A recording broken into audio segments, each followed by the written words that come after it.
Hello, Sooner Nation. OU Insider subscribers, Coach Brian Clinton enthusiast, Jalen Williams, anybody who thinks he's going to be the greatest player in the NBA. I don't know if he's going to get that far. I don't know if he's going to get that far because he plays with, ever. He's going to pass Michael Jordan is what he's going to do. Actually, him, Shai Gilgeous-Alexander, and Chet Holmgren are going to be the greatest NBA players, the top three tied for number one. Anybody who thinks that, this is the podcast for you. This is another episode of the Oklahoma Drill, fueled by OU Insider and the Rivals Network. I am Jesse Crittenden, and I am, of course, joined, as always, by Sir Esquire the Third Junior Brian Esquire Clinton. That's a lot. Okay, that's a lot of words. I got to workshop that. At some point, I'm going to run out of ideas. Brian, do you agree with me that the Oklahoma City Thunder are not only the greatest NBA team of all time, but that those three guys are going to be the trio of GOATs the sport has ever seen? I don't think there's really any denying it at this point, is there? No. I mean, we're talking about the leader in the clubhouse in the Western Conference. So right. That's right. I'll tell you this much. I admittedly am not a huge NBA guy or haven't been in the past. This team has been the first team in my lifetime that has kept me glued into what's happening throughout the week. So if for nothing else, it's made me more than just a casual follower. It's made me a fan, and that probably should say enough right there. So no, it's funny. So last night, so we're recording this Wednesday afternoon. Last night, I'm at the Lloyd Noble Center. I'm writing this story about OU basketball, OU men's basketball, just kind of falling apart a little bit against Texas. And I'm finishing up my story. I check my phone. I'm like, what's the Thunder game look like? Because I know they're playing the Blazers. I had checked it a little bit before. I knew it was a close back and forth game. I saw that it was tied with just a few seconds left. And I was like, do I finish this story or do I take 2 minutes to pull this game up on my phone and see how this ends? And as I pulled up the game on my phone, Jalen Williams hit that game winner against the Blazers. And I was like, you know what? I made the right decision. Yes, you did. I made the right decision. Also, I probably wouldn't have done that if OU hadn't fallen apart against Texas. But that's a different thing. I will give a shout out to the fans that came to the Lloyd Noble Center on Tuesday night to watch that game. It was not a good game from OU's standpoint, but that atmosphere was rocking, man. That was great. That was fun. Mm-hmm. I don't know if you got to watch the game on TV, but it was really fun. You could tell that it was different. There haven't been very many times where the LNC looked that way over the last few years, and it was definitely, you could tell it was different on TV, on the broadcast for sure. I won't stick too long on this, but Bob Stoops coming out and saying continue to support you guys showing up to those games. It just helps. It only helps. It only makes things better. Last night was certainly disappointing, but they could string together a couple more. The team's still 15-4. So we'll see how it goes. But yeah, really, really good atmosphere. It was pretty fun to watch. Well, and as disappointing as last night's game was, there is still some runway for OU basketball. But what isn't disappointing and what is exciting is OU softball season. Brian, starts in 2 weeks. 2 weeks from tomorrow, that's wild. OU softball opens up its 2024 campaign. I feel like I was at the Women's College World Series like yesterday, watching OU win its third consecutive title. I kind of can't believe that we're here for another softball season. And I think loyal listeners, viewers of this podcast, I mean, we are a football podcast. That is primarily what we talk about. But look, softball is, we cover it really, really hard because not only, I mean, I think people are really continuing to catch on every year that softball's just awesome, man. Before we talk about other OU Man. softball stuff, softball's just so cool, man. It's so awesome. The what those athletes do, how fun they are to watch, how exciting those games are. Hmm. And I think OU softball has had such a big impact. They've been the leader at how much softball has grown. It's been so cool to see softball grow, but other teams around the country, man, the softball landscape is incredible. Yes. And to me, it's almost as fun to watch softball as it is any other sport. And I mean, it's just been awesome to watch the game grow. I've got some big thoughts on softball. I grew up watching it with my mom. She was a huge softball fan.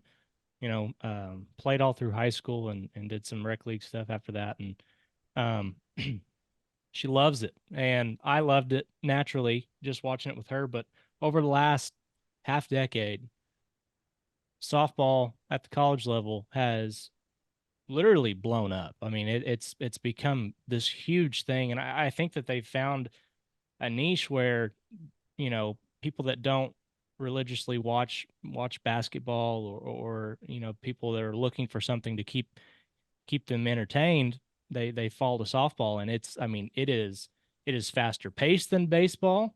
You're in and out of a game in an hour and a half or 2 hours, whereas college baseball games are on the verge of 4 hours long. I'm not a huge college baseball guy to begin with, but I will say I'm even biased. I think it's pretty safe to say that college softball has totally eclipsed college baseball in terms of product. It's growing at a faster rate. It's the fastest growing sport in college athletics as far as following goes.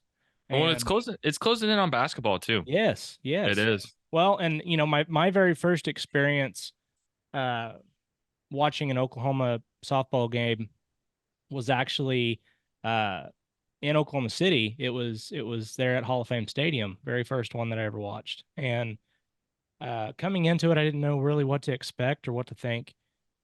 I had been to football games, but the atmosphere at an Oklahoma softball game, even at a stadium that big, is incredible. I mean, it was so much fun. The fan engagement, everything that's going on the field, and then obviously, you know, you get to watch Oklahoma do its thing, which there's nobody out there that does softball the way that Patty Gasso does. So coming to this side of the fence and being able to cover them, it's a pleasure. I'm excited about it, and I'm really excited about the sport of softball and where it's headed. Well, and really, as big as all of that is, I mean, what Oklahoma softball has done the last few years, I mean, outside of maybe Nick Saban at Mhm. Alabama, I don't know how many sports you can look at, period, professionally, college, I mean, collegiately, that have done what this OU softball team has done. And I think this year, in particularly, that's a hard word. That's a hard word to say. It's like PJ Is at a bar. Eh? you're never gonna get that, and that's Never. okay. And that's I've okay. embraced it. I'll let him tell me. I'll let him tell me, and I'll get it wrong again. But This softball season, I mean, look, there's no shortage of storylines for this softball season. It's they're going for their fourth straight national championship, which has never been done. Last year, when they won title number 3 in a row, they became the first or second team to ever do that, and the first team to do that since UCLA in the late '80s. mhm. They won their 7th overall, so this year they're going for number 8, and they're opening at Love's Field. They're getting a new arena, which they desperately needed. As great as Marita Hines Field was, and how impactful that was for OU softball, they're getting a new stadium, and it's expected. I actually asked Joe Castiglione about that a couple of weeks ago. It is fully expected to be ready for when OU opens its home season on March 1st. So I think, Brian, for people out there, we're still gonna talk about football. We're gonna talk about a little bit about football at the end of this podcast. But I mean, we're shifting into softball season. This Mhm. podcast, there's gonna be no shortage of things to talk about when it comes to this OU softball season, and they're unanimous number one. They're still at the top of college softball, fully expected to make another run,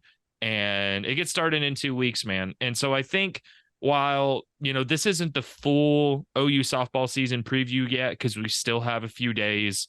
Media day is going to come around the corner. Mm-hmm. A lot of things to talk about. What I wanted to talk about today, man, to get people kind of transitioned into us talking more and more about softball every week on this podcast, is that there's a question in my head that is, I think, going to be the defining question for this OU softball season. And it's so crazy to think about how much talent OU is returning from last year.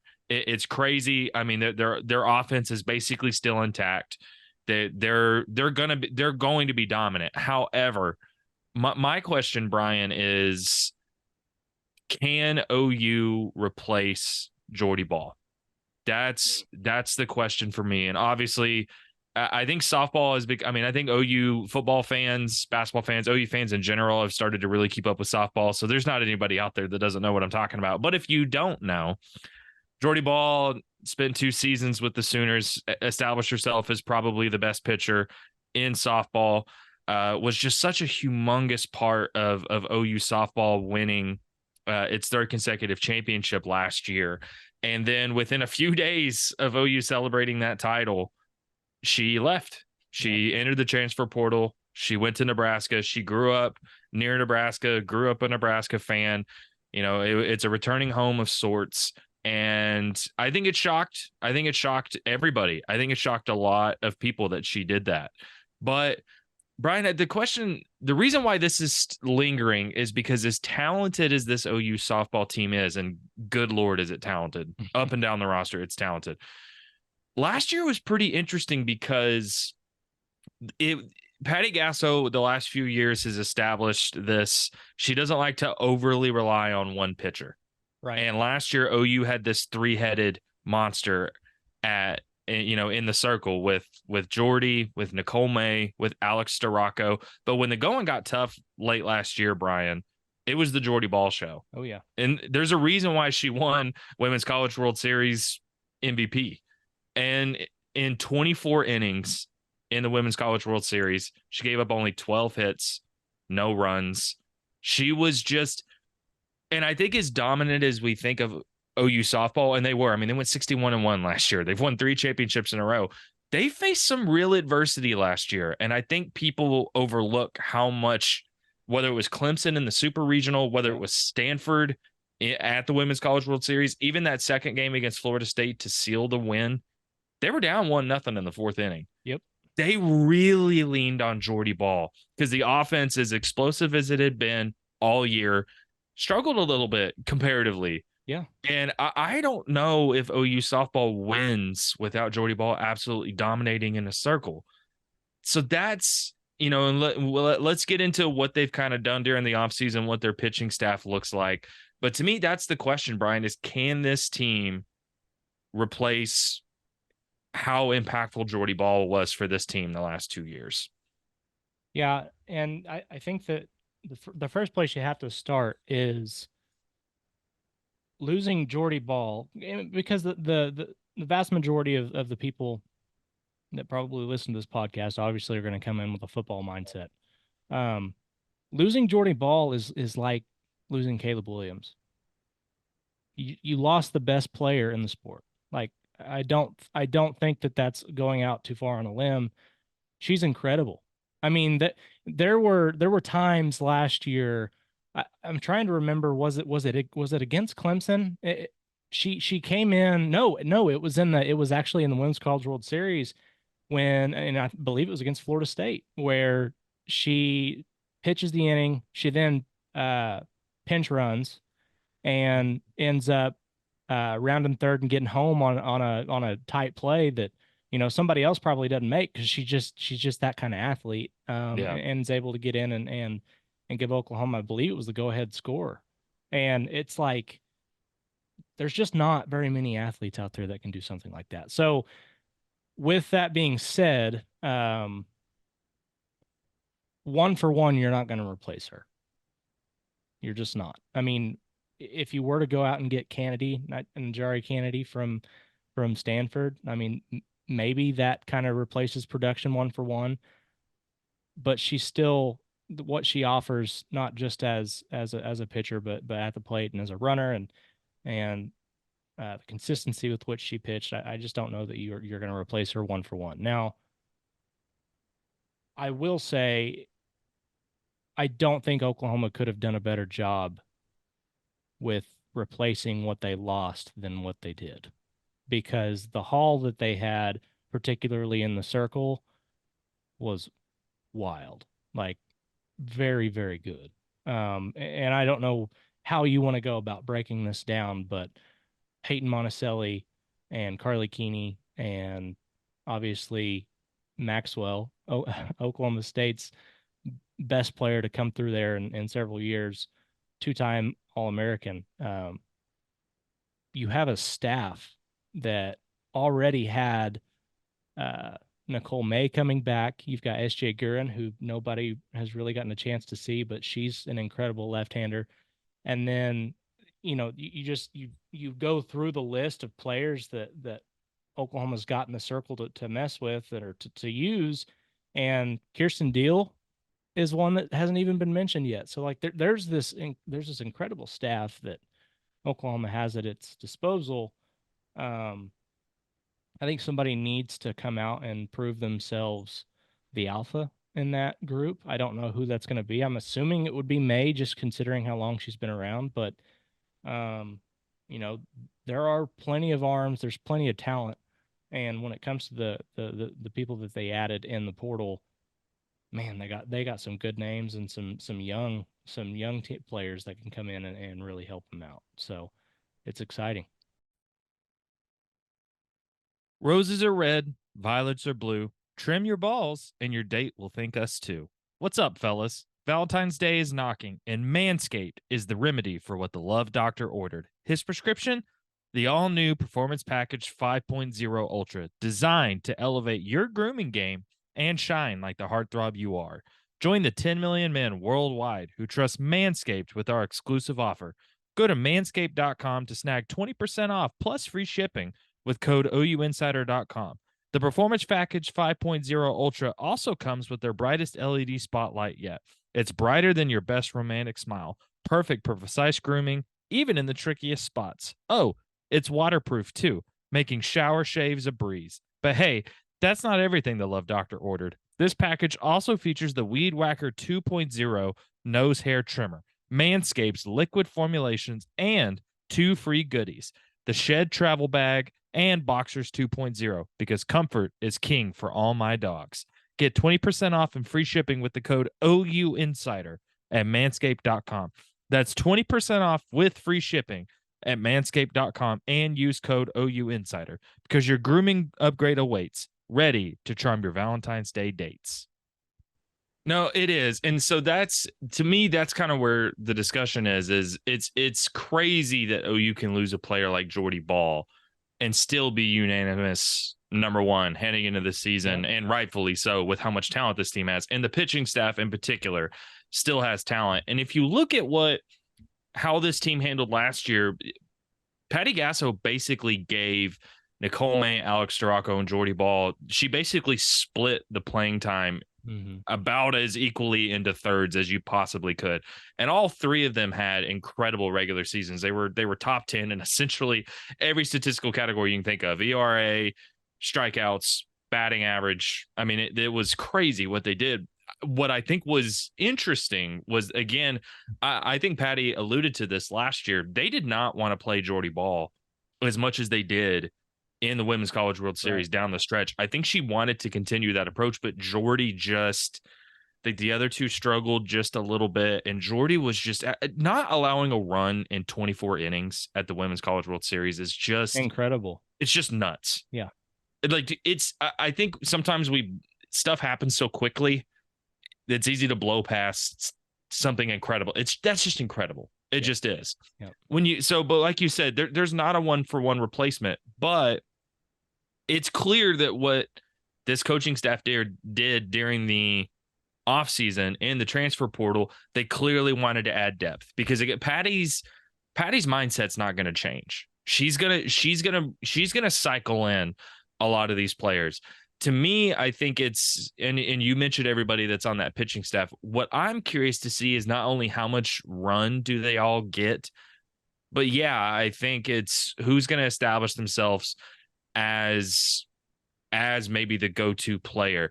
Nicole May, it's so funny to talk about Nicole May, not as a disappointment because obviously she's not, but she didn't pitch a ton in the Women's College World Series, but she had an incredible year last year. Yes, She she was did.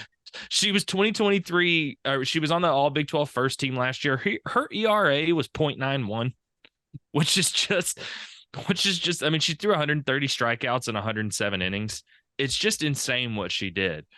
And Kelly Maxwell is the most decorated pitcher in Oklahoma State history. I mean, she's been one of the best pitchers in college softball the last 4 years. And then Kirsten Deal, and you mentioned S.J. Guerin. She redshirted last year. We didn't see her really on the field. Kirsten Deal, we saw her in spurts. I think you saw against Clemson a game that OU really struggled in the super regionals in that game too. They were down 7-4 heading in the seventh inning, and it took a grand slam, a miraculous grand slam to get them back into that game by Kenzie Hansen. But we saw Kirsten Deal come in the sixth inning and kind of get the Sooners out of a jam. They're really excited about her. The program is really excited about both SJ and Kirsten. My thoughts, Brian, is that it's going to end up being, I mean, I think everybody's going to get, I mean, even in fall ball, every pitcher, Peyton got some time, Carly got some time. My guess is I think it's going to be Kelly, Nicole, and Kirsten kind of asserting themselves as the top three. And I think Patty's going to look at this all year as which one becomes the player that when the going gets tough, that's who I rely on. What pitcher on this staff? Kelly Maxwell might be the easy answer, but what pitcher do you think can be that difference maker on this staff? I kind of concur. I do think that Maxwell is the easy answer, but if I was to go out on a limb, I think Carly Keeney is somebody that you kind of have to keep an eye on. Just, you know, look, something that I think a lot of people are maybe going to get misconstrued is, you go and look at, let me pull it up here. You go and look at her ERA last year, 2.61 at Liberty. Peyton Monticelli's ERA last season was, I think, right around the same. Yeah, 2.71. So, what a lot of people don't understand or think about when they're looking at that in the box score is the defense that played behind them. Oklahoma is going to field the best defensive team likely again in college softball, and that helps with those numbers. And what Carly Keeney did against UCLA in the regional last year, what she did against Oklahoma to begin the year, that's a good point.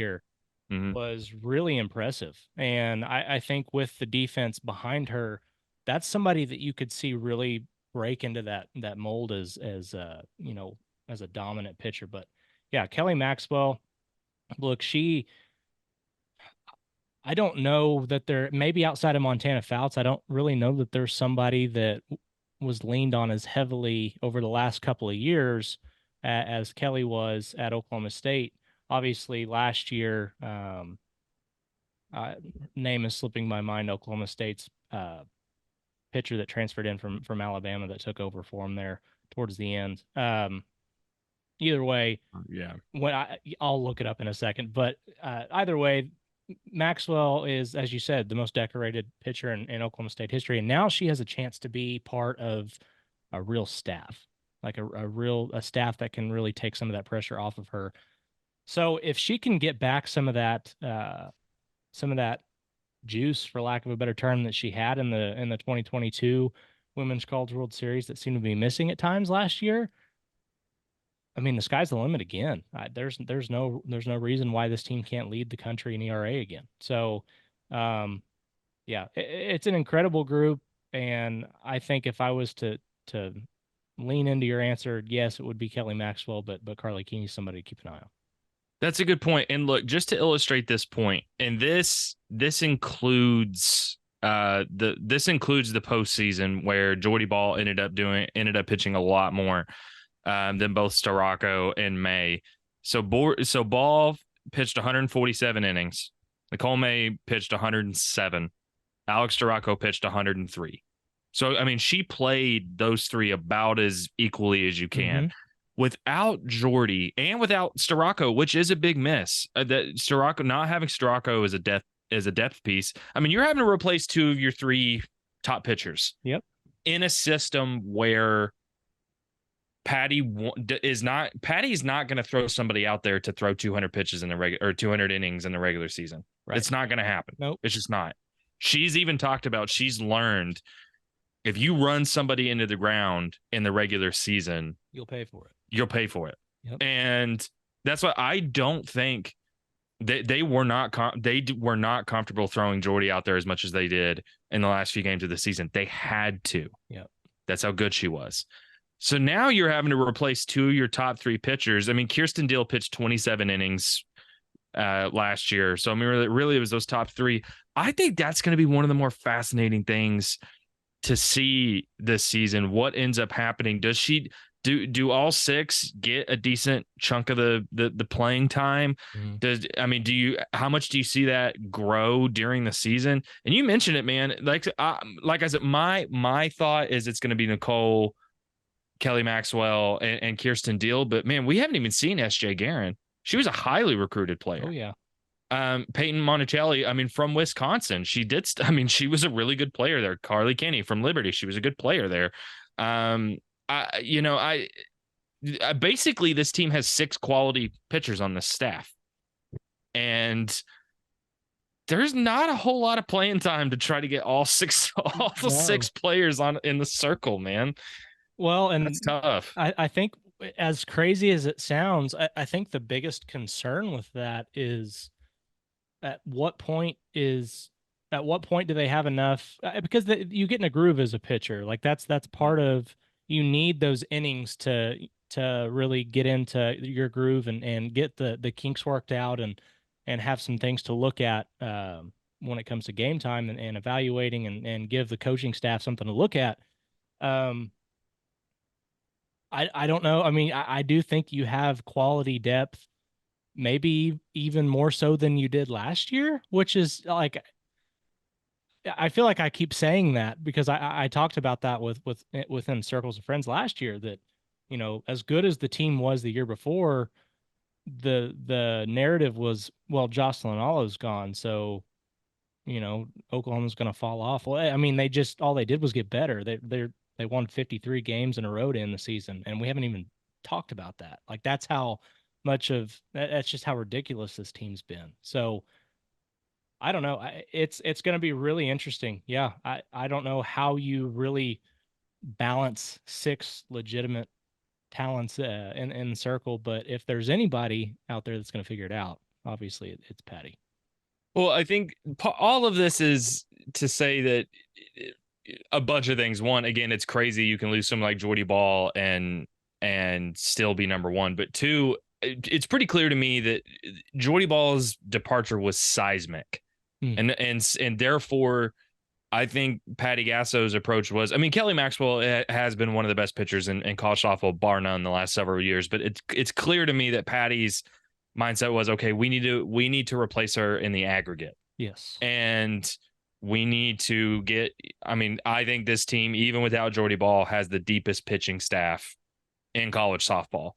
I think the player outside of even but again, I mean, OU softball is going to win a lot of games. So I think if you're looking at what should I be watching as the season continues, it's going to be that pitching staff. How much does everybody pitch? The player that I'm most looking at, Brian, and we'll talk about the infield and the outfield and the offense. We'll do that later. But to me, I'm looking at someone like Nicole May. She's the veteran on the team now in the sense of she's been around the program the longest.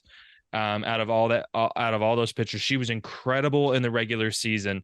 To me, I think she's a player I think they're going to lean on her a little bit. I would be shocked if she doesn't pitch the most innings or at least the second most innings by the end of the regular season. That would shock me. But I think Nicole is, I do think in some ways, I think it's unfair but I think there was this worry that there was this thought that, well, they needed to play Jordy Bahl because Nicole wasn't pitching quite as well as she did in the regular season in the playoffs. Nicole's going to be the person I'm looking at because in the regular season she killed it. And all of this is to say, while this pitching staff is so deep, again, the college softball landscape is incredible. This OU team faced real battles last year. Think about Stanford with Nigeri Kennedy, who is an absolute stud already. Like, they're going to need somebody to step up. They're just going to need somebody to step up. Even OU's offense is explosive as it was last year. I mean, 2-0 over Stanford in the first game in the Women's College World Series. The second one, that game took extra innings and they won that 4-2. Right. You're going to need someone to step up. I'm looking at Nicole May. I'm curious to see what kind of season she has. Can she improve? And does she become an even more reliable player in the postseason? That's who I'm looking at. Yeah, no, she is. She's got the experience. I mean, she's part of that quartet of seniors that you think about. You know, her and obviously Kinsey Hansen, Tiara Jennings, and then obviously Jada Coleman. That group, Riley Boone, I guess, is in there as well. But you really think about that group of seniors, and she is. You know, I almost think that she's the unsung hero sometimes of that group. She's probably the least talked about of that group. And I believe she probably likes it that way, but I don't think it's fair to what she has been for this team. And it's consistent in the regular season to keep them on track. She has had to share the circle with Jordy Bahl and, over the last 2 seasons, and I don't think that would be easy for anybody. Just with the dynamic athlete that she is, but also just the weight of what a personality and an athlete like that brings to the table. She walks into a room and that's who everybody's talking about is Jordy Bahl. And so I think, as you said, I think this is an opportunity for Nicole to shine and become that leader for this group. And she's been through the ringer. She's been through some struggles in the postseason. She's seen, as good as this team has been, as you said, somebody's going to have to step up. When you get down to that final 8, you're going to face elite pitching. Like that's why those teams are there. And so when the bats go cold, which they inevitably will at some point in that stretch, you need somebody that you can turn to, and this is Nicole's chance to become that. This is going to be a fun season, man. Also, honestly, because I think OU softball is going to be challenged at least a little bit. I mean, they were last year, definitely not as much in the regular season, more in the playoffs. I think this team's going to be challenged. I really do. I think they're gonna run into adversity in the regular season. When you look around college softball, man, whether it's Stanford or Texas or Oklahoma State, Florida State, Tennessee. plenty of other teams. I'm not mentioning. I mean, Oklahoma should be the favorite. They absolutely should be. I think people need to tune in. Even OU softball fans need to tune in to the softball landscape as a whole. There are some excellent players out there. I'm even about Clemson. I mean, I think Clemson should have beat OU in that super regional game too. They were up 7-4. Yep. They were this close to forcing a do or die game 3 in Norman. I mean, I hated that as a 16 seed, as the 116. I was like, Clemson as the 16. Are you kidding me? Like that. Yeah. That's a tough draw. Clemson's no joke. No, I think, man, I'm honestly like, I'm almost giddy. I'm almost really excited about softball, but we've got a couple more weeks to break down some more softball stuff, and we will. It's almost hard because OU has so many returning players that it's like you kind of know you have a pretty good idea of what to expect from this team. But I do think the pitching staff, it's going to be something to monitor moving forward. Brian, something else that we're going to do with this podcast over the next few weeks is, I think, we're going to take a look at OU football season's been done for a few weeks now, but I think it's good to take a look back at different position groups, see, analyze what we saw during the season, and then maybe what either the priorities should be or what's needed from this group next year. And I think running backs is a really good place to start in this position group review, because the running back position might have been the most, not only the most interesting group to analyze throughout the year, but I think it also experienced the most change and development Mm-hmm. over the year. This is a team that, you remember the first few games of the season, it was like, why can't OU why can't OU run the ball very well when in 2022 OU was one of the best running offenses in the country. And that eventually they ended up turning the tide a little bit as Gavin Sawchuk kind of took that mantle a little bit, but a lot of it didn't work out the way that we thought it would. I mean, we thought it was going to be a Gavin Sawchuk, Javante Barnes 1-2 punch from the beginning. That is not what happened. And Tawi Walker stepped into those shoes. Marcus Major got a lot of run early, but Brian, I'm looking like their first 7 games of the season, their yards per carry each game, 4.4, 4, 4.3, 3, 3.8, 4.7, 4.1. And then eventually Gavin Sawchuk kind of took off and it got better from there. But what surprised you, or what were your overall impressions of that running back room as it developed throughout the season? I was extremely concerned after, I believe it was the Tulsa game or maybe the Cincinnati game. It was one of those, probably a combination of both. They weren't great in either of those games Yeah. running the ball.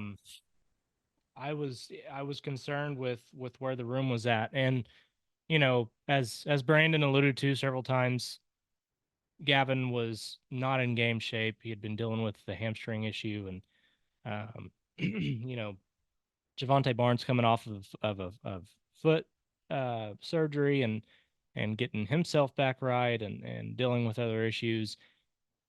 If Tawi Walker would not have been what he was for the Sooners this year, and stepping in and filling that role as, the guy for the course of several games, I think the offense would have been, stuck in the mud, for lack of a better term. It was really concerning that these two guys that were coming off just amazing true freshman years, uh, just weren't they weren't contributors early on, and so I was really concerned. I think something that kind of hides that was how effective Dylan Gabriel was running the football, especially in the red zone. He led the team in rushing touchdowns. He had 12 on the year. So, that kind of hid some of it and masked some of it. But, you know, I was really by the end of the season, I was really encouraged by what Gavin Sawchuk grew into. Because I don't think there's any question now who the number one, RB1 going into 2024 is. It's Sawchuk. OU does lose their second, third, and fourth leading rushers on the year. One of those guys being Gabriel. So Javante Barnes needs to step up. I think that's also why you went and saw Oklahoma go into the portal and get the UT Martin running back. Remind me his name again. I'm trying to get caught up Yeah, here. I'm They went out and grabbed transfer there. You've got Taylor Tatum coming in, obviously in the class of 24, number one back in the class there. So you've got talent there behind Sawchuk, but you're just going to need somebody else to step up there and help him out going forward. I also think that the issues on the offensive line early on probably played a lot of role in that as well. And as they kind of gelled around that Texas game was when everything started kind of getting better and timing started getting right. It was better, but overall feel the running back room, it was a slow start and a fast finish, I guess is probably the best way of putting it. Felt really good where things ended up at the end of the year, but to begin with, it was pretty scary. Sam Franklin is Sam his Franklin, name. thank you. Yep. Our brains are both mush, and that's okay. Yeah, man, I think it was it was so interesting to see the room develop as it went on. I mean, Tommy Walker at times looked like OU's best offensive player, period, over the first few weeks. Going through, so Sawchuck ended up finishing the season with 744 yards. I think the biggest thing to me was his yards per carry, 6.2. That led the team by a pretty significant margin. Tolby Walker second with 513 yards. You mentioned Dylan Gabriel. He was third in rushing yards with 373. Marcus Major 308, but he only played in 7 games and really didn't play much at all the second half of the season. You mentioned the name that I think is going to be the biggest discussed question of the offseason is Javonte Barnes in this running back room. Because while I think we all figured that Gavin Sawchuk would have a huge role, and he ended up, he finished the year, he started the last 7 games. He ended the year with 5 games with 100 yards or more while averaging 5.9 yards per carry. He was explosive. He was efficient. Javonte Barnes, yep, a guy that, he had an injury in the spring. He never, his stats on the year, Brian, 37 carries. Wow. 37 carries, 150 or 140 yards, 3.8 yards per carry, 1 touchdown. I just would have never 37 carries. That's the thing that kind of shocks me a little bit.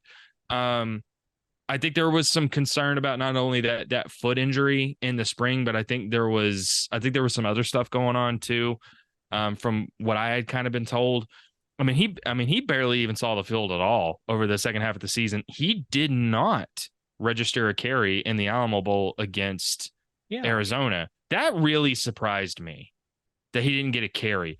It was so like Gavin Sawchuk continued to be the RB1, which he should have, but Marcus Major, who entered the portal like 48 hours later after that game. He entered the portal before the game, committed to Wisconsin right after the game.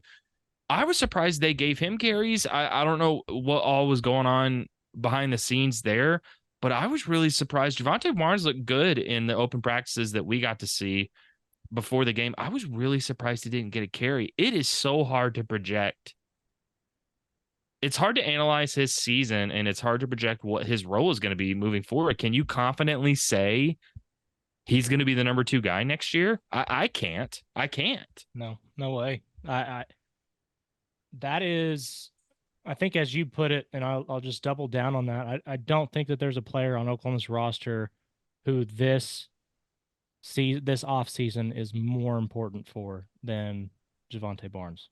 Like I don't think, outside of just the argument that Jackson Arnold being the starting quarterback, but I don't think, as far as his football career moving forward goes, that anybody has more pressure on them right now than Javonte Barnes, because he was, I think you said it, and we'd had the discussion before the season started. He was 1A to Gavin Sawchuk 1B, and so I was shocked as well, and I do think that when you look at Oklahoma going out and grabbing Franklin in the portal, and then obviously you've got a legit guy that can come in and contribute right away, and Taylor Tatum, with just the level of athlete that he is.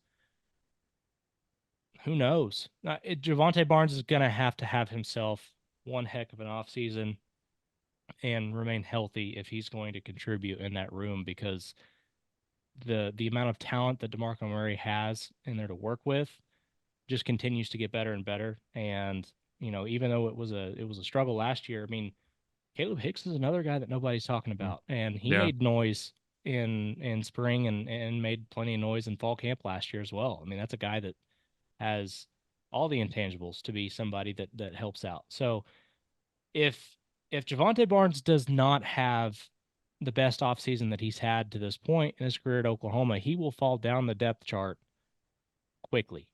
And that's part of playing at Oklahoma, I guess. I should have mentioned OU finished the year averaging 4.5 yards per carry, which is fine. Yeah. That's fine. It's got to be Um, close to average in the country, I would yeah, imagine. that's fine. And obviously, I think if you took it's obviously a combination of the first half of the year and the second half of the year, which were very different. Yep. One thing I would say the running back room showed promise, but it was a little bit disappointing. The thing I would ask is, so Dalen Smothers is in the portal, although he has not committed anywhere as far as I know. He is not. He is not. He doesn't have a new destination. He is still listed on the roster on OU's. He's still listed on OU's roster. Dalen Smothers is. So that's interesting. Mm-hmm. Is it more? I mean, because you mentioned like you got Kayla Hicks and Taylor Tatum and Sam Franklin, even Javante Barnes. We know what Javante Barnes can be when he's healthy. Um, but are we overlooking Marcus Major's departure a little? Is it possible that could be a bigger deal, even with the talent in that room? Just losing a veteran who, at times last year, was OU's best offensive player. Is there? Would you have any concern that could be that it's gonna Walker, we're gonna feel his? Huh? Tawee Walker. You said Marcus Major. I wasn't Oh, sure. Marcus Major. So sorry, Tawee Walker. Tawee Walker. Marcus Major, who unfortunately just injuries. He just never his career just never really got going at OU. Is it possible this team misses Marcus Major next year? Yes, Tawee Walker. Did I do it again? Oh my gosh. No, yes, I get what I Tawee understand. Walker. Yes. Tawee Walker. I'm sorry, they are not the same person. I don't know why. That is, oh my god. I told my brain's mush. I couldn't think of Sam Franklin's name. I'm it's January. I don't care. Is this team going to miss Tawee Walker? Is it possible this team misses him next year? Yes, for sure. That's a. I think you compound that with Dylan Gabriel not being there in the short yardage situations, especially like near the goal line, and that's definitely something that needs to be filled, especially in a conference like the SEC where you're very likely going to come up against some third and short situations that your best opportunity is going to be trying to power your way forward, and it's going to be a little tougher than it may have been beforehand in the trenches to do so. So I don't know. I think that's tough because he's a guy that you could hand the ball off to and you could expect him to fall forward for 3 yards and he would get it. I do wonder if Xavier Robinson doesn't become that guy right away for That's fair. Oklahoma, just considering, intangibles. He's a big kid. He's ready. He's built to run the football in short yardage situations already. But again, it's a tale as old as time. Sometimes freshmen aren't ready for that role yet. So, sometimes ball security becomes an issue, and we know that if ball security is an issue, that's a really very, very quick way to get yourself off the field. And so with Tawee, you really didn't have to worry about that. The guy, he was consistent. You kind of knew what you were getting from him. And for the most part, he took really, really good care of the football. So yeah, I think that's a guy that, he was a walk-on, preferred walk-on, whatever, but definitely a contributor, definitely somebody that you could trust in those situations. And you have to turn to somebody else and find a replacement. And there's a real chance that you could miss him. Well, and the other thing about this discussion too is not only that, I think the offensive line, when we get to that, is going to be an interesting discussion because that's easily the biggest question mark heading into next season. So not only is the running back obviously connected to how the offensive line's doing, but OU's obviously also going into the SEC. There's a part of me that wonders. I think Gavin Sawchuk clearly did enough to solidify himself as the number one running back moving forward. But there's a part of me that wonders, with Tawee Walker gone, with Javante Barnes being a question mark, with this team having talent, I wonder if not only who's going to establish himself as the number two running back, but there's a part of me that wonders, are they going to cycle in a lot of different guys? Is Gavin Sawchuk going to be ready is he going to get 20 or more carries a game against SEC defenses? That's a really tough place to be. My first inclination would be no. I just considering the injury history there already. Like, he's not injury prone, I would say. He did a pretty good job staying healthy, but the hamstring was a recurring issue. Um, and 20 carries in the SEC every week, especially with some of the defensive lines and linebacker cores that you're going to face. You need somebody to absolutely step up as running back 2 and maybe 3. I mean, that's just how it is. It's it's a good question, and I don't know. I have no answer for that. Who it's going to be? I mean, we're all kind of clueless at this point. There's plenty of pieces there, but to know who it's going to be, yeah, would just be a shot in the dark right now. Well, and we also saw last year that, I mean, DeMarco Murray was not afraid. I mean, think about how much run Marcus Major and Tawi Walker got early in the season, and then against Tulsa, it was Javante Barnes and Gavin Sawchuk getting all the carries Right. after barely seeing the field the first 2 games. I don't know how helpful that ended up being, but it also ended up, I think, being this coaching staff clearly not knowing who is the number one guy. Mm-hmm. They know who the number one guy is this year, but I do think who's going to be the number 2 and 3 is going to be a question that's going to have to be answered in the spring and off-season workouts and fall camp. It's just going to be, I mean, and also this is also all under the umbrella of a new offense with Seth Luttrell too. So I don't know. The one positive that OU can hold their hats on is I would just be shocked if it's not Gavin Sawchuk. I mean, the way he, as the number one guy, the way he ran the ball, not only just, I think what I was most impressed by him was not only just his explosiveness, but running between the tackles. I think he got a lot better at that as the season went on.